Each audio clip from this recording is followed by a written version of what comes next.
So, this is the last of the starships in the Starship... Oh, for the love of... In the Oh, that's become an ongoing thing, hasn't it? In the Starship collection that I'm going to be showing with you. For those of you interested, actually, because I've not really been showing this, each of these has a different clip. This one clips onto the back of the hull here, so now you know. Although, to be fair, if you had one of these, I'm sure you'd be able to figure it out. You probably don't need me to tell you that. So, this is an Akira-class starship. Another one of the Borg Armada ships. However, this was in a different battle, one of the Sector 001 battles. And much like all the other ones, it's of course exquisitely detailed.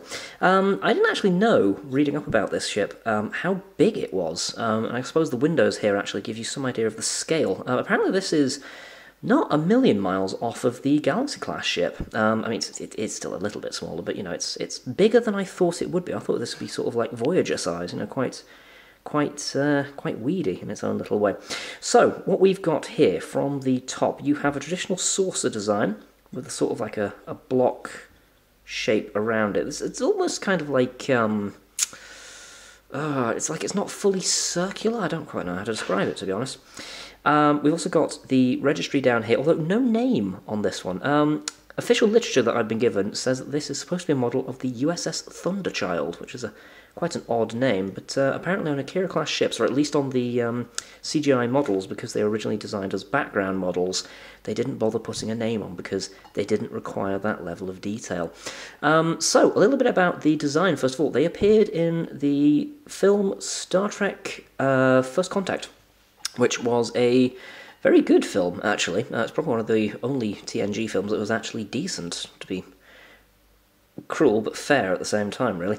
And it featured the Borg and Jean-Luc Picard, and it featured a brand new Starship Enterprise, and that's important because that's where the Akira design sort of spawns from. Basically, there was a big old space battle with a massive, great big cube, and basically they needed a load of ships to be fighting this new ship, but because they had a new Enterprise and the audience wasn't yet used to it, they needed ships that were of quite a recognisably different design. So you ended up with some really generally quite radical departures from what had come before, and this was one of them, and apparently this is quite a fan favourite, and I can see why. So the idea behind this is it's supposed to basically be a heavily armed gunship. One of my favourite little tidbits of this actually is this pod at the back here is a automated torpedo launcher, and you probably can't see that because I can't quite get this into bloody focus, but you've got sort of a round ridge here.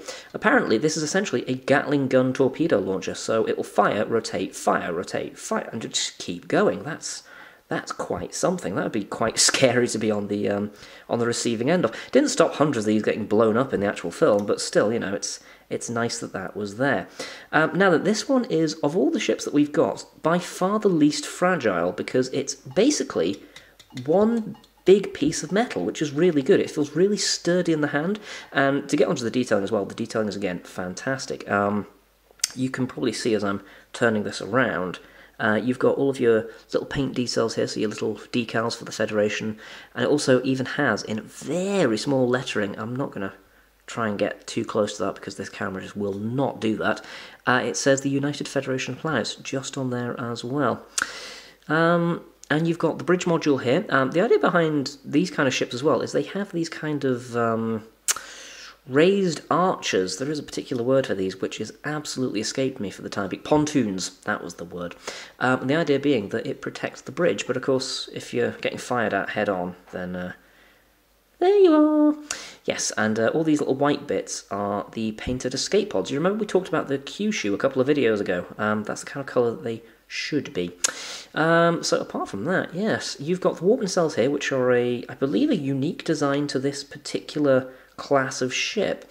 So you've got the warp grill here, which is a transparent piece of blue plastic, so you can shine a light through that if you so wish, or, you know, however technology goes, you could potentially light that in the future if you have lights that are frankly ridiculously small. You also have a bit of a warp grill down at the bottom here, which is an unusual feature. You don't really get that popping up on other ships, you know, having two separate warp grills, but it's a nice little thing to differentiate this one. You've then got a sort of an Aztecing pattern, but it's more sort of a broad panel kind of a pattern with dark greys on the slightly lighter gun grey, and you've got this red pinstriping on this sort of, I don't want to use the word bulge, but I'm struggling to find another word for it, to be honest. So, yes, this budgie. And then you've got the deflector at the front here. This particular one being a circular blue deflector. I'm trying to get a bit of light on that, but it's a little bit difficult given the angle that I've got to give it at. And that just gets rocks and meteorites out of the way. You've got the bazaar collectors as well, again at the front, these little red raised bumps. And yeah, like I said, really solid piece of kit. Nothing's fallen off of this one, which is a genuine pleasure at this point. So yes, that is the USS Thunderchild, and a lovely little model it is. Let me know down below if you've got any of the Eaglemoss starships yourself, or if you are keen on buying this one. I think there are still a couple kicking about on their website, assuming they've not all been gobbled up by now. Also, let me know down below what starships that you would like to see get made in future Star Treks. I have nothing to do with the company, so this information is not going to end up in their hands in any way, shape or form. It's just nice to know.